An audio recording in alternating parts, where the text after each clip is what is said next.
नमस्कार, आपकी खबर आपका फायदा में आप सभी का स्वागत है। मैं हूं स्वाति रायना। बोर्ड की परीक्षा सिर पर आ चुकी है। बच्चों से ज्यादा परेशान तो उनके अभिभावक हैं। कुछ पेरेंट्स को लगता है कि उनके बच्चे ने कम मार्क्स ला दिए तो सोसाइटी में उनका रुतबा कम हो जाएगा, लेकिन ये सोच बिल्कुल गलत है। खुद प्रधानमंत्री मोदी ने परीक्षा पे चर्चा के दौरान कहा था कि पेरेंट्स को अपने बच्चों की उपलब्धि को अपना विजिटिंग कार्ड नहीं बनाना चाहिए। ऐसे में आज हम इस खास मुद्दे पर करेंगे चर्चा, समझेंगे कि बच्चों पर अच्छे नंबर लाने का दबाव कितना घातक साबित हो सकता है। क्या मेरिट लिस्ट में शामिल होना ही सफलता का मानक है, या अच्छे नंबर के अलावा भी कुछ और बातें हैं जो बच्चों की सफलता के लिए जरूरी है? करेंगे इसी पर एक्सपर्ट से चर्चा, लेकिन देखिए उससे पहले ये रिपोर्ट।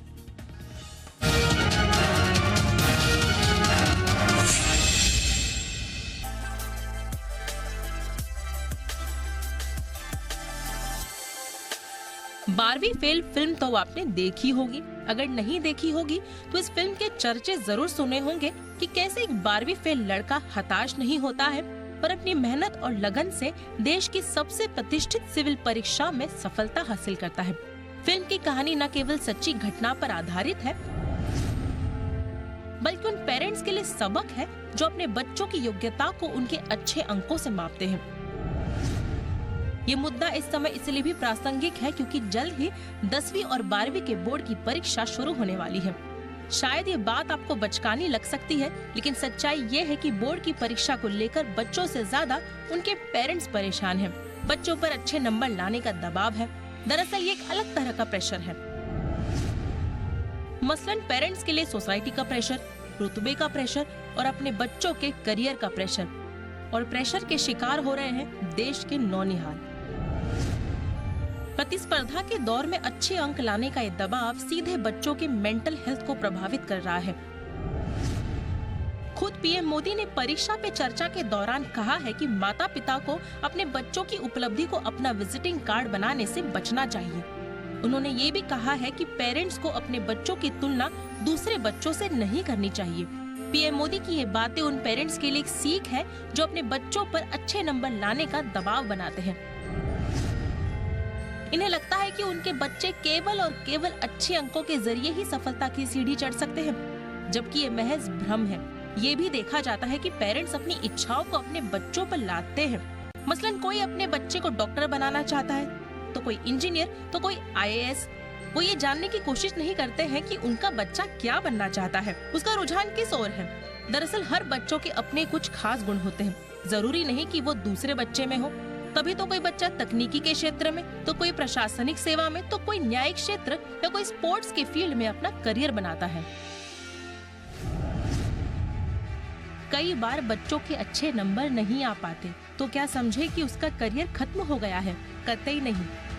बोर्ड परीक्षा के अंक जीवन में सफलता और असफलता को निर्धारित नहीं करते। गलतियों और कमियों से सीख लेकर आगे बढ़ने की रणनीति को सफलता का पैमाना बनाएं, क्योंकि सही दिशा में अपनी एनर्जी लगाने से बच्चे अपने भविष्य को संवार सकते हैं। ऐसे में माता पिता को अपने बच्चों पर संदेह जताने की बजाय उन पर भरोसा जताना चाहिए ताकि बच्चों को अवसाद से बचाया जा सके। शिक्षक और पेरेंट्स की जिम्मेदारी है कि वो बच्चों में पढ़ाई लिखाई के साथ सामाजिक और पारिवारिक समझ को बढ़ाने का काम करें। जब बच्चों के मन में स्वस्थ सोच विकसित होगा तो बच्चे पढ़ेंगे भी और आगे बढ़ेंगे भी। ब्यूरो रिपोर्ट, जी मीडिया। तो अगर आपको अपने बच्चे की होलसम डेवलपमेंट करानी है तो क्या होना चाहिए आपका मंत्रा, क्या होना चाहिए आपका अचूक प्लान? इस पर करते हैं चर्चा की शुरुआत। हमारे साथ खास एक्सपर्ट्स हैं, उनका परिचय करा दें। देवयानी मुंगली, फाउंडर एंड डायरेक्टर संस्कृति ग्रुप ऑफ स्कूल्स। स्वागत करते हैं मैम आपका हमारे आज के शो में। और साथ ही Amit Batra, kids life coach हमारे साथ हैं। अमित जी, आपका भी बहुत स्वागत है इस खास चर्चा में हमारे साथ शामिल होने के लिए। वैसे ये कहना गलत नहीं होगा कि मार्क्स काफी हद तक डिसाइड करते हैं, खास तौर पर जो बच्चे रेप्यूटेड यूनिवर्सिटीज या कॉलेजेस में एडमिशन लेना चाहते हैं। 95, इवन 97% तक मार्क्स लाने वाले बच्चे भी निराश हो जाते हैं और उससे ज्यादा उनके पेरेंट्स हताश हो जाते हैं जब उनको अपने फेवरेट कॉलेज में एडमिशन नहीं मिलता। लेकिन अब शायद समय भी बदल गया है और हमें अपनी सोच भी बदलने की ज़रूरत है। मैं देवयानी जी आपसे सबसे पहले समझना चाहती हूँ, ये जो मार्क्स लाने का दबाव है वो सिर्फ पेरेंट्स की तरफ से तो नहीं होता, स्कूल्स को भी अच्छा लगता है कि अगर उसके ज़्यादा से ज़्यादा स्टूडेंट्स मेरिट लिस्ट में आए, अच्छे से अच्छे मार्क्स लाएं और उनका स्कूल भी का भी रुतबा बढ़े। लेकिन ये जो मार्क्स लाने का प्रेशर है वो कितना सही है? तो मैं सबसे पहले तो आपको धन्यवाद देना चाहूँगी कि आपने मुझे आमंत्रित किया। हमारे प्रधानमंत्री जी ने एक बहुत अच्छी पहल जो की है, जो एक जन आंदोलन बन गया है, जिसमें परीक्षा पे चर्चा वो बच्चों को, अभिभावकों को और स्कूलों को और जागरूक बना रही है। तो हाँ, कहीं कई स्कूल्स होते हैं जहाँ पे मापदंड ये होता है कि कुछ टॉपर्स की फोटोग्राफ एक फ्लेक्स में लग जाती है और उनको ही हाईलाइट किया जाता है। पर मैं मानती हूँ कि पूरी कक्षा में जितने बच्चे हैं, चाहे वो एवरेज हो, चाहे बिलो एवरेज हो या एक्स्ट्रा ब्राइट हो, उन सबकी हमको परफॉर्मेंस देखने की जरूरत है। तो कहीं स्कूल, पेरेंट्स, समाज सभी इस भाग दौड़ में या भेड़ चाल में फंस गए हैं। सबको पता है कि ये थ्योरी पता है, पर वो कहीं प्रैक्टिकल में नहीं हम उसको लागू कर पा रहे हैं।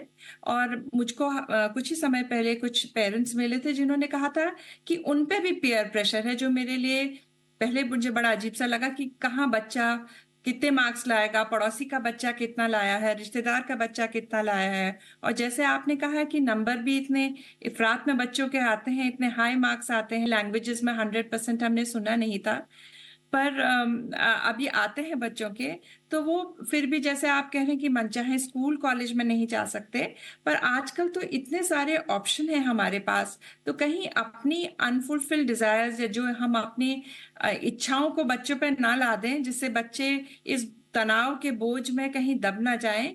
आखिरकार मार्क्स का भविष्य की सफलता से कोई बहुत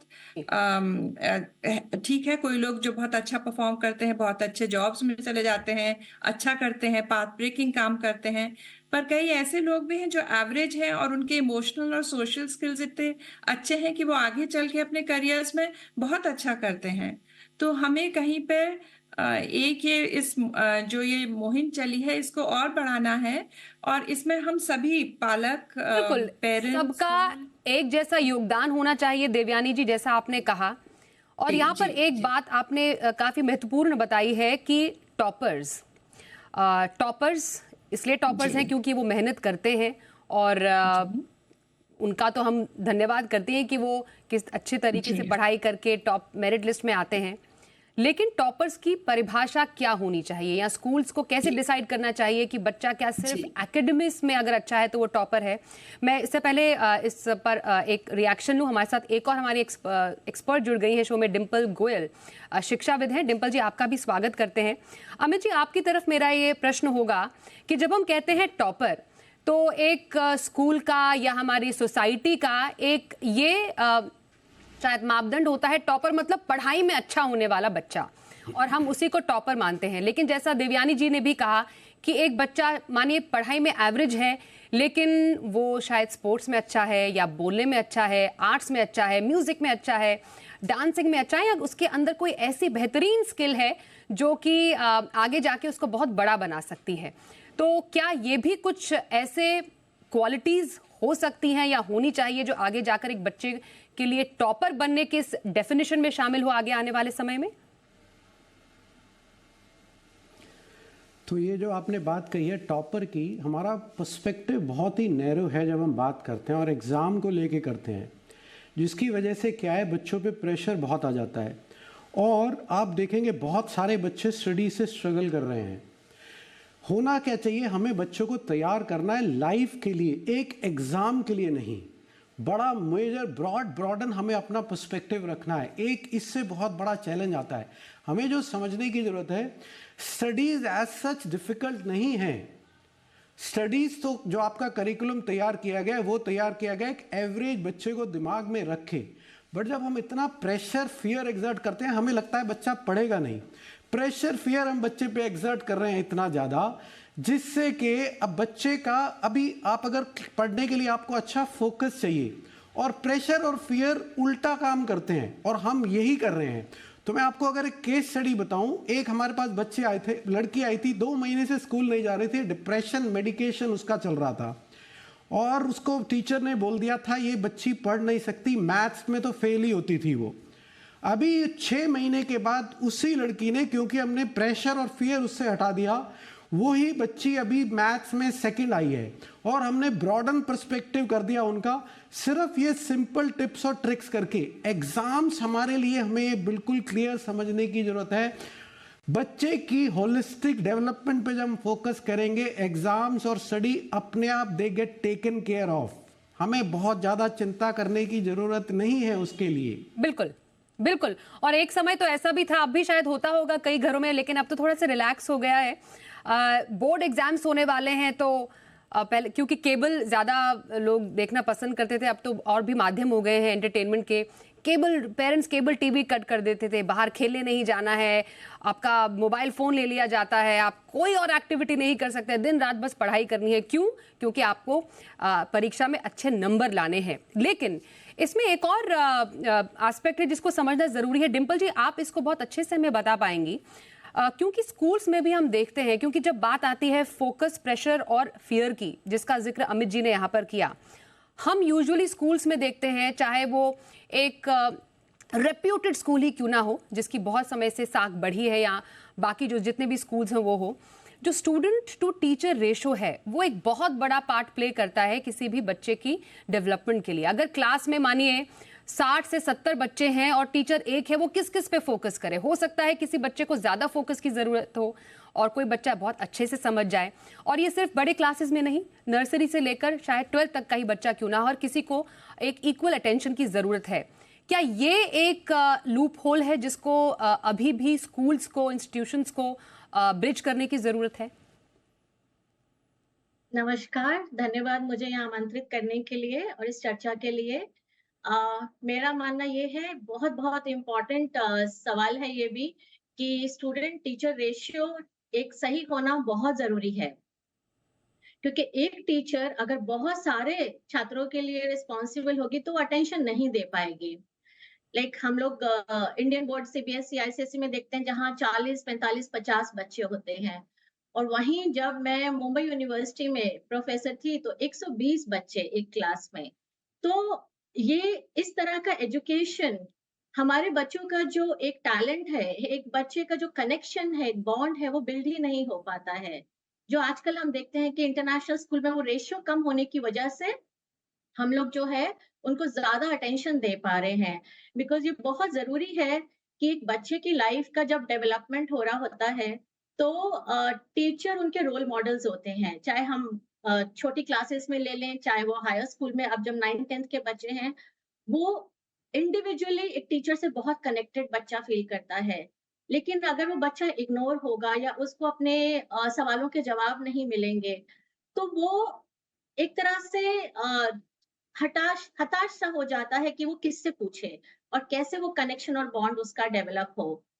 तो ये बहुत जरूरी है कि एक टीचर और स्टूडेंट का रेशियो ऐसा हो कि जहां वो टीचर अटेंशन पे कर पाए और हर स्टूडेंट की आंख में देख के उनके सवालों, उनके डर, उनके जो भी चिंता, वरी, फियर्स हैं, उसको एक स्माइल से एड्रेस कर सके और उनको वो कॉन्फिडेंस दे पाए। करें खास चर्चा एग्जाम का अचूक प्लान, क्योंकि बोर्ड परीक्षा नजदीक है, तो ऐसे में कैसे आप स्ट्रेस फ्री हो सकते हैं, ये बेसिकली समझना बेहद जरूरी है। मार्क्स पर ज्यादा अगर आपको टेंशन नहीं करनी है तो होलिस्टिक डेवलपमेंट कैसे होनी चाहिए, ये हर एक के लिए समझना बेहद जरूरी है। हमारे साथ 3 बेहद ही खास एक्सपर्ट्स हैं, उनसे अब समझते हैं। क्योंकि देवयानी जी, आपने कहा था कि एक कलेक्टिव रिस्पॉन्सिबिलिटी है जिसको ध्यान में रखने की जरूरत है, इसलिए मैं आपसे सबसे पहले समझना चाहती हूँ कि यूजुअली अभिभावकों पर भी प्रेशर होता है कि मार्क्स अगर अच्छे नहीं आए तो एक सोसाइटी का भी प्रेशर है, खुद भी मायूसी होती है। बच्चे तो मायूस होते ही हैं डेफिनेटली, क्योंकि मेहनत तो उन्हीं की है। मैम, आप बताइए टीचर्स की क्या रिस्पॉन्सिबिलिटी है, उन्हें कैसे बदलाव लाना चाहिए?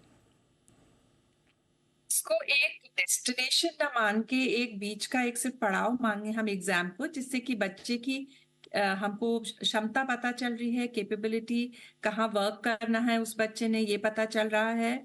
और इसके साथ ही साथ टीचर्स को अगर उसके कहीं भी व्यवहार में थोड़ा सा भी बदलाव नजर आए तो अपने कलीग्स से भी पूछ के और पेरेंट्स को बुला के उस पर चर्चा होनी जरूरी है। और ये बहुत जरूरी है देखना कि बच्चे का न्यूट्रिशन, स्लीप और रेगुलर बच्चा रहे। ये लास्ट मिनट प्रेपरेशन में अगर बच्चे रहेंगे तो फिर वो ज्यादा स्ट्रेस आउट हो जाते हैं। और कंपटीशन, जैसे अपने माननीय प्रधानमंत्री जी का भी कहना है कि अपने आप से हो, ना कि अनरियलिस्टिक कंपटीशन हो कि जिसके 98, 99। मैं ये नहीं कह रही कि वो नंबर नहीं आने चाहिए, पर मेरी जो अपनी क्षमता है उसके हिसाब से मेरी तैयारी हो। और ये बहुत जरूरी है कि बच्चा रिलैक्स भी रहे। और ऐसा नहीं कि आप उससे कहिए कि आप नहीं स्ट्रेस लीजिए और वो एक स्विच है, जैसे प्रधानमंत्री जी ने भी बोला कि वो ऑफ हो जाएगा, तो वो धीरे धीरे बिल्डअप होता है प्रेशर। इसी वजह से सीबीएसई का तो सुझाव भी आया कि अगले साल से बोर्ड की परीक्षा 2 सेमेस्टर्स में होगी, तो शायद उससे बच्चों का दबाव कम हो। तो टीचर्स को बहुत जागरूक होने की जरूरत है। बहुत ध्यान सावधानी से देखना कि जो बच्चे हैं वो कहीं से प्रेशराइज तो फील नहीं कर रहे हैं, चाहे वो पेरेंट्स का प्रेशर हो, खुद का प्रेशर हो या अपने सहपाठियों का प्रेशर हो, उसके तले ना दबे। बिल्कुल। और इसी से जुड़ी हुई बात डिम्पल जी ये है कि अभिभावक कई बार प्रोत्साहित करते हैं बच्चों को कि कोई बात नहीं, हो जाएगा, और मेहनत कर सकते हैं, या फिर सिर्फ मार्क्स ही हर कुछ चीज़ नहीं होती, लेकिन मेहनत जारी रखनी चाहिए। जो मैटर करता है वो आपका अपना विल है। लेकिन स्कूल में जाते ही पीयर प्रेशर के चलते और बाकी बच्चों को देखकर कई बार बच्चे हतोत्साहित हो जाते हैं, तो ऐसे में क्या कर सकते हैं? हाँ, मेरा मानना ये है कि ये प्रेशर जो है सिर्फ पेरेंट्स से या टीचर्स से नहीं आता, बल्कि उनका पीयर प्रेशर भी, जब वो स्कूल जाते हैं एक दूसरे को देखते हैं तो बहुत ज्यादा प्रेशर आने लगता है। पेरेंट्स अपनी अनफुलफिल्ड ड्रीम्स और एक्सपेक्टेशंस को कई बार जो वो नहीं कर पाए डाल देते हैं। टीचर्स के ऊपर अपने रिजल्ट्स का प्रेशर होता है, और बच्चे ये सारे जो एनर्जी है वो उनके ऊपर आने लगता है। आई थिंक द एनवायरमेंट का प्रेशर जब वो स्कूल जाते हैं। लेकिन बच्चों को हमें उनके मन को स्ट्रांग बनाना बहुत जरूरी है, और ये काम हमें मिलकर करना है, टीचर्स को और पेरेंट्स को, ताकि वो अपनी जर्नी पर रहे। उनकी अपनी काबिलियत बहुत ज्यादा है, स्पेशली इस एरा में। और इस समय कोई कंपटीशन की किसी का 90% मार्क्स आ रहा है या 95% मार्क्स आ रहा है, वो उसकी जर्नी है। पर हर बच्चा बहुत ही टैलेंटेड है। हर बच्चा एकेडमिक एक्सीलेंस या नंबर्स से हम उसको नहीं जोड़ सकते। ह्यूमन लाइफ को हम नंबर्स और रैंक से डिफाइन ही नहीं कर सकते हैं। तो हमें एक बच्चे के मन पर, इमोशंस पर, उसकी मेंटल स्ट्रेंथ पे बहुत काम करना है होलिस्टिकली, कि वो उसके अंदर की जो काबिलियत है वो अपना 100% दे, अपनी फुल कैपेसिटी में काम करे, हार्डवर्क करे, जैसे आपने बोला और हमारे प्रधानमंत्री जी ने बोला। बिल्कुल। लेकिन वो अपनी जो स्ट्रेंथ है, अपनी जो जर्नी है, उसको एंजॉय करे, और वो उसकी सफलता की सीढ़ी है। तो बिल्कुल इस प्रक्रिया को एंजॉय करना बेहद जरूरी है, जो आपने जरूरी बात कही। लेकिन शायद ये कहना भी गलत नहीं होगा, और काफी जो अभिभावक हैं शायद इससे इत्तेफाक रखें, और उनके मन में कहीं ना कहीं ये बात होगी अमित जी कि अपनी जो इच्छाएं हैं, आप जो आपके अधूरे ख्वाब होते हैं, जो आप कभी करना चाहते थे, वो आप चाहते हैं कि आपके बच्चे पूरा करें। तो क्या ये भी एक प्रेशर है जो कि बच्चों पर आ जाता है जाने अनजाने में, और इससे भी बच्चों का जो मेंटल स्ट्रेस है बढ़ता है? अभी काफ़ी बच्चे जो हमें देख रहे हैं, अभिभावक जो हमें देख रहे हैं, जो कि बोर्ड एग्जाम्स या कोई भी एग्जाम देने जा रहे हैं, कैसे डिस्ट्रेस करें, कैसे अपने मेंटल जो स्ट्रेंथ है उसको बरकरार रखें, और पेरेंट्स को भी समझना ज़रूरी है कि उनको कैसे समझाएं वो। मैं यहाँ पे आपको 3 चीज़ें बताना चाहूँगा।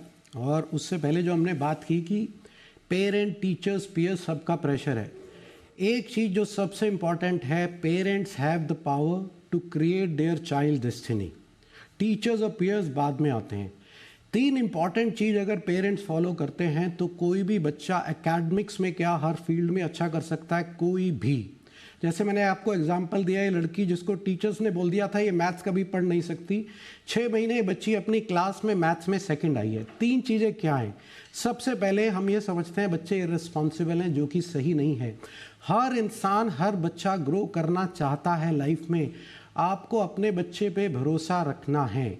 नंबर 2 पॉइंट, हम बोलते हैं कि बच्चों का नुकसान गैजेट से हो रहा है, पीयर से हो रहा है, किसी चीज़ से नहीं हो रहा। Parents anxiety, your anxiety is your child's biggest enemy.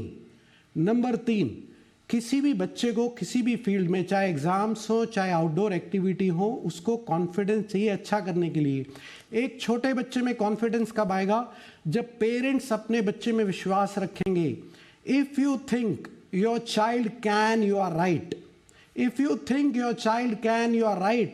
If you think your child can't, you are still right, because your child will prove you right whatever you are thinking about the child. That's what we need to understand. बिल्कुल, और बच्चे पर भरोसा करना बहुत जरूरी। जो trust है वो एक बहुत ही पतली लकीर की तरह होता है। अगर उसमें हल्का सा भी कोई टूट आ जाती है, दरार आ जाती है, तो उसको भरने में काफ़ी वक्त लग जाता है। और बच्चों का मन जो होता है वो उतना ही कोमल होता है। इसलिए अगर आप अभिभावक हमें देख रहे हैं तो बच्चों पर भरोसा रखिए। आप अगर एक टीचर हैं, प्रोफेसर हैं, हमें देख रहे हैं, तो बच्चों को प्रोत्साहित करना आपका काम है। और सिर्फ अंक लाना ही काफ़ी नहीं है। एक होलिस्टिक डेवलपमेंट जिसकी हमारे तमाम एक्सपर्ट्स ने बात की, वो भी काफ़ी ज़्यादा महत्वपूर्ण है बच्चे की ओवरऑल डेवलपमेंट के लिए। क्योंकि समय हमारे पास कम है, इस पूरे शो को समेटने का समय आ गया है, वक्त आ गया है, लेकिन हम इस पूरे शो से काफ़ी कुछ लेकर जा रहे हैं जो कि तमाम हमारे एक्सपर्ट्स ने आज हमें बताया है। और तमाम उन बच्चों के लिए बहुत बहुत शुभकामनाएं जो अपने बोर्ड की परीक्षा या कोई भी परीक्षा देने जा रहे हैं, उनको ऑल द वेरी बेस्ट। और हमारे तमाम एक्सपर्ट्स, उनका हम धन्यवाद करना चाहेंगे। देवयानी मुंगली जी, डिम्पल गोयल जी और अमित बत्रा जी, बहुत धन्यवाद हमारे साथ इस चर्चा में शामिल होने के लिए। आज के इस कार्यक्रम में बस इतना ही।